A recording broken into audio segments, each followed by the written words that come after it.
Holidays ఇచ్చారు. ఖాళీగా ఇంట్లోనే ఉండి పెద్ద బోర్ అయిపోతుంది నాకు. ఫోన్ చూస్తుంటే హెడేక్, సైట్ పెరిగిపోతున్నాయి. అట్లా అని ఖాళీగా కూర్చోవాలంటే అసలు కూర్చోబుద్ధి కావట్లేదు. ఇంట్లో పిల్లలు కూడా లేరు కాబట్టి అసలుకే టైం పాస్ అవ్వట్లే నాకు.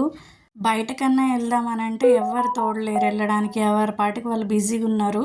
ఇవన్నీ కాదు, మనకి ఏదో ఒకటి చేంజ్ ఉండాలి అని చెప్పి ఎక్సర్సైజ్ స్టార్ట్ చేద్దాం అనుకున్నా. అవసరమా మనకి ఇవన్నీ? 20 పుషప్స్, 20 సిటప్స్ తీసిన. అది కాకుండా ఇంట్లో డంబుల్స్ ఉన్నాయి, వాటితో 20 వేసినాను. అంతే, కథం అయిపోయింది కథ. ఇంకా నిన్న సాయంత్రం నుంచి కూర్చొని అవతలేదు, లేయనవతలేదు, పడుకొని అవ్వట్లేదు, నడవనవ్వట్లేదు. ఇదే నా పరిస్థితి. అటు ఇటు పరిగెడుతూ ఉండేదాన్ని, కుంటుకుంటూ నడుస్తున్న ఇల్లంతా.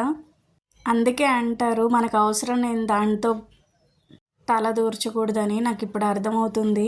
ఆ మధ్య ఎప్పుడో జిమ్లో జాయిన్ అవుతానని చెప్పి అడిగిన మా ఆయనని.